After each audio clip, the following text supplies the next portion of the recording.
Aujourd'hui, je vais te parler de l'adultère. Alors, qu'est-ce que l'adultère?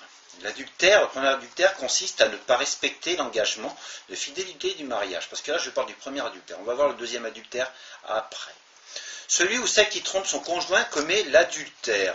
Dans l'Ancien Testament, on considérait que cette faute méritait la mort pour les deux partenaires qui avaient été surpris en Lévitique chapitre 20, verset 10, ainsi qu'en Deutéronome chapitre 22, verset 22. On voit notamment l'exemple de la femme adultère dans les évangiles, où la femme adultère a été prise, mais elle est présentée toute seule sur le lieu de lapidation. Où est donc passé l'homme? Les pharisiens, en agissant ainsi, ont été pris, eux, en flagrant délit d'injustice. Je vous invite notamment à regarder les deux vidéos que j'ai faites concernant la femme adultère. Bien que la Bible ne donne aucun exemple explicite d'exécution de cette peine, nous voyons dans les évangiles que cette pratique était encore en vigueur du temps de Jésus. Jean, chapitre 8, verset 7. La notion du péché adultère a complètement explosé après que le Seigneur l'ait revisité. Il a étendu à l'homme l'obligation de fidélité, balisant en quelque sorte définitivement le chemin de la monogamie. Nous pouvons voir entre autres de nos jours que les musulmans ainsi que la secte des Mormons, une secte américaine, pratiquent la polygamie, c'est-à-dire ils ont plusieurs épouses. Donc ils vont à l'encontre, je parle essentiellement des Mormons qui utilisent le nom de Jésus, ils vont à l'encontre des Saintes Écritures. Ils ne sont pas conformes à la doctrine biblique. Parce que la tradition avait rendu le sujet un peu obscur concernant les libertés masculines, Jésus revient donc à l'ordre originel institué par Dieu, un homme et une femme. Matthieu chapitre 19, verset 6. Il réprouve donc la pratique du divorce, pourtant permis par Moïse, Matthieu chapitre 5, verset 32. Il élargit enfin considérablement les limites du péché, de ce péché-là, en incluant l'adultère, le regard de la convoitise. Matthieu chapitre 5, verset 28. Ce qui a sensibilisé les hommes d'une manière nouvelle sur cette question. Je vois, je convoite, je désire et je prends et je pêche. Le second adultère, parce qu'il y a un second adultère. Là, je vais aborder la question de l'adultère spirituel.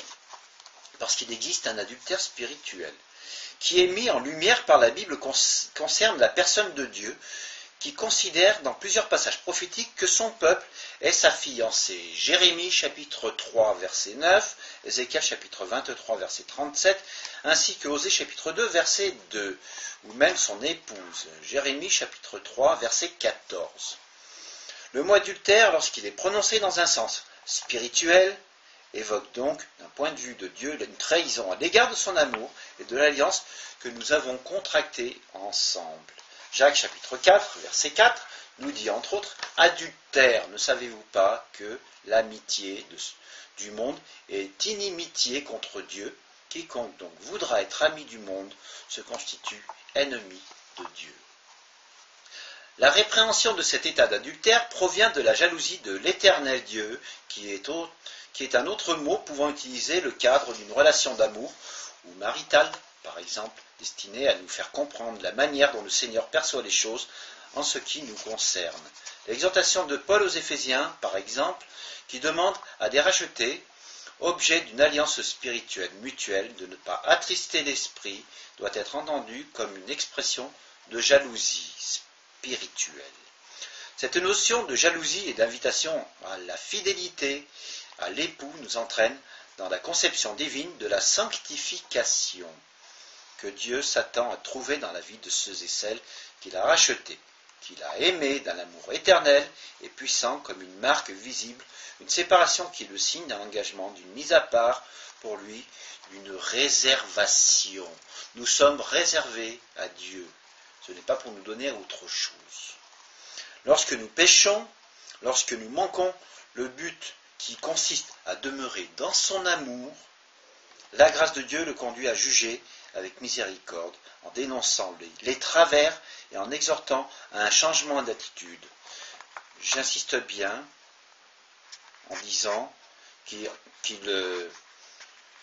nous conduit à juger avec miséricorde en dénonçant les travers, en exhortant à un changement d'attitude, et non pas en condamnant.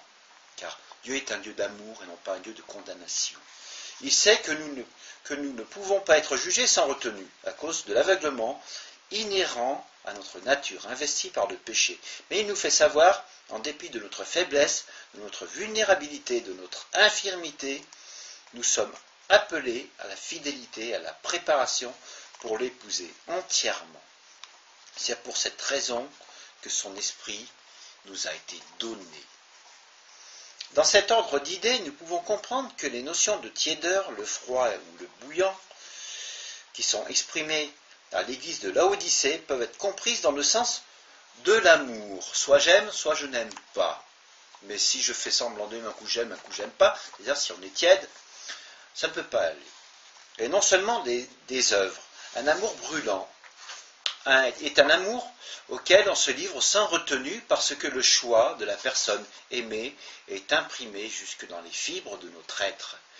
Nous lui appartenons sans que cette appartenance repose sur des efforts, mais parce que quelque chose vit. Il y a quelque chose de vivant, de réel. Notre corps, notre être tout entier est le sacrifice vivant de cet amour, non pas pour un sacrifice forcé, raisonné ou calculé, mais pour une démarche qui nous comble. Parce que le don de soi-même à la personne aimée fait naturellement partie de l'amour, parce que cette nature, c'est la nature même de l'amour, c'est donner.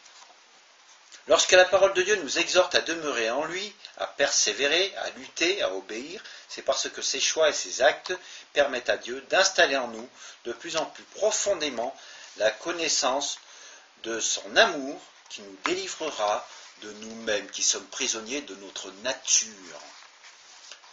Il a besoin que nous soyons près de lui pour nous apprendre à reconnaître sa voix au milieu de toutes les autres voix, à discerner entre la pensée du Créateur et celle de la créature.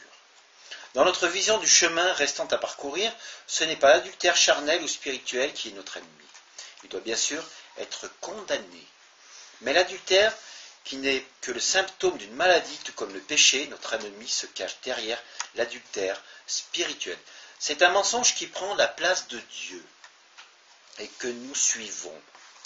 Un mensonge qui nous dit que nous pouvons être plus heureux sans Dieu, que nous pouvons atteindre nos objectifs sans Dieu et que nous pouvons garantir notre sécurité sans Dieu.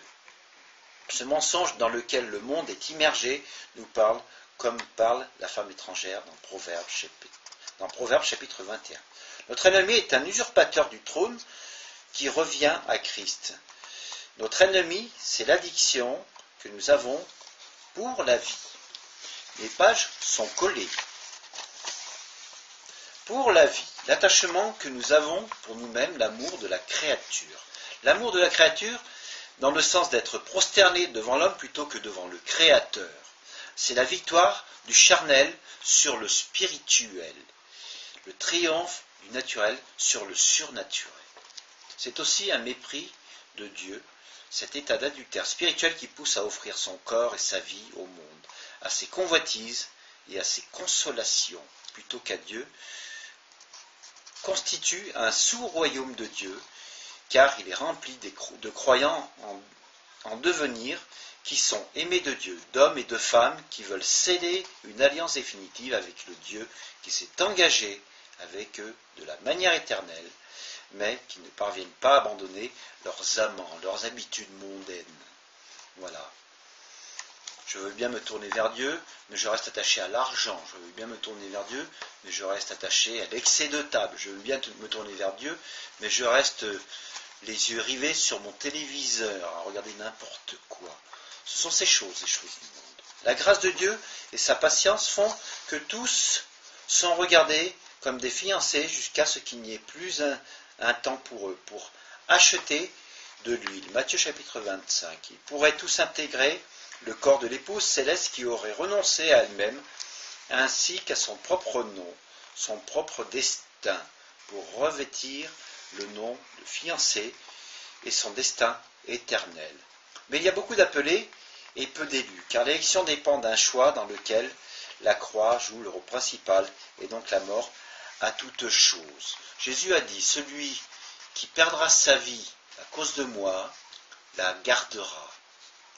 Autrement dit, celui qui parviendra à renoncer aux choses du monde, à garder les yeux rivés sur moi, ainsi que sur les promesses que j'ai faites, préservera sa vie. C'est une élection qui ne dépend pas de Dieu, dans le sens où la décision et la détermination sont nôtres, ils nous appartiennent. Sinon, l'injustice pourrait être invoquée. L'adultère spirituel et toutes ses funestes conséquences pour l'avenir éternel de ceux qui avaient été rachetés sera le 666 d'une humanité pour laquelle Dieu a envoyé un sauveur, mais qui n'aura pas voulu d'un Seigneur. Simplement intéressé par se servir de lui pour obtenir une vie meilleure, tout en rejetant la souveraineté dans son cœur.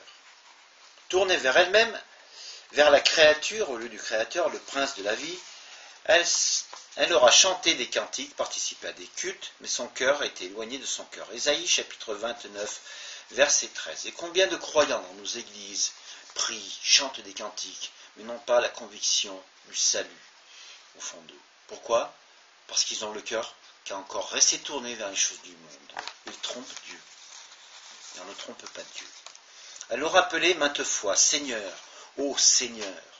Mais ils ne seront pas reconnus. Matthieu chapitre 7, verset 21. Ainsi Jésus dit que ce n'est pas celui qui crie Seigneur, Seigneur qui sera sauvé, mais celui qui aura fait la volonté de mon Père. Sortir de l'adultère, c'est possible. Il y a toujours une issue. S'extraire de cette spirale dont la créature est le centre, c'est-à-dire nous et toutes les choses humaines devant lesquelles nous sommes prosternés, qui nous gouvernent, est possible. Nous pouvons en sortir. Et nous avons cette assurance que le Saint-Esprit travaille dans nos vies pour cette délivrance la plus grande et la plus glorieuse. David a chuté. Il était orienté vers le Seigneur et puis il s'est laissé avoir par la beauté de Bathsheba, la femme d'Uri. Il a fait tuer Uri, son meilleur lieutenant, mais il s'est repenti, il en est sorti. Il a trouvé l'issue. Cette issue qui consiste à s'humilier, ensuite à se repentir. J'en suis où, moi ? Ah oui, Dieu y travaille, travaillons nous aussi à ce salut qui s'installe dans notre vie en profondeur, en esprit, ainsi qu'en vérité. Travaillons-y avec crainte et tremblement. Pas la crainte dans la peur, mais la crainte dans le respect de Dieu. Et le tremblement justement de ce qui pourrait nous arriver si on déraillait, si on passait à côté des bonnes choses. Philippiens chapitre 2, verset 12. Nous rappelons que l'échec est possible et que beaucoup rendront leur dernier soupir avec des montagnes de regrets. Et il sera trop tard. Dieu nous a donné tout ce qui regarde à la vie, à la piété. N'est-ce pas une bonne raison pour reprendre, ou alors même pour prendre, si on n'a pas commencé, le chemin d'une vie pieuse dont Jésus, le soleil de la justice, soit le centre? C'est l'occasion de le faire maintenant. Si on ne l'a pas encore fait, alors agissons maintenant. Sa parole est-elle vraie? Ses promesses sont-elles certaines? Il y en a qui se posent des questions. Ils se sont convertis, ils sont passés par les eaux du baptême, mais ils doutent encore. Et le doute, je le dirai toujours, c'est le sida du chrétien. Alors ne doutons pas. Alors écoutons le murmure de la voix derrière nous qui nous dit « C'est ici le chemin, marchez-y ». Nota. On ne parle pas d'adultère en cas de concubinage, mais de fornication. C'est quand on est déjà avec quelqu'un qu'on parle d'adultère. Quand on est en concubinage, on est déjà avec une seule personne, il n'y a pas eu quelqu'un d'autre avant. C'est-à-dire d'une relation sexuelle hors mariage, à savoir en dehors de tout engagement l'un vis-à-vis de l'autre. Le terme alors employé est porneia, traduit aussi par prostitution ou impudicité. Alors, sommes-nous des chrétiens prostitués à autre chose, ou alors sommes-nous des chrétiens fidèles à nos engagements? Apocalypse chapitre 3 verset 15 nous dit « Je connais tes œuvres, je sais que tu es ni froid ni bouillant, puisses-tu être froid ou bouillant ?» Apocalypse chapitre 12 verset 11 « Ils l'ont vaincu à cause du sang de l'agneau et à cause de la parole de leur témoignage, et ils n'ont pas aimé leur vie jusqu'à craindre la mort. » C'est-à-dire les rachetés n'ont pas aimé leur vie ancienne. Ils l'ont vomi et n'y sont point retournés. 2 Pierre chapitre 1 verset 3. nous dit, comme sa divine puissance nous a montré tout ce qui contribue à la vie et à la piété, au moyen de la connaissance de celui qui nous a appelés par sa propre gloire et par sa vertu, lesquels nous assurent de sa part les plus grandes et les plus précieuses promesses, afin que par elles vous deveniez participants, c'est-à-dire acteurs, de la nature divine en fuyant la corruption qui existe dans le monde et qui consiste à la fuir par la convoitise.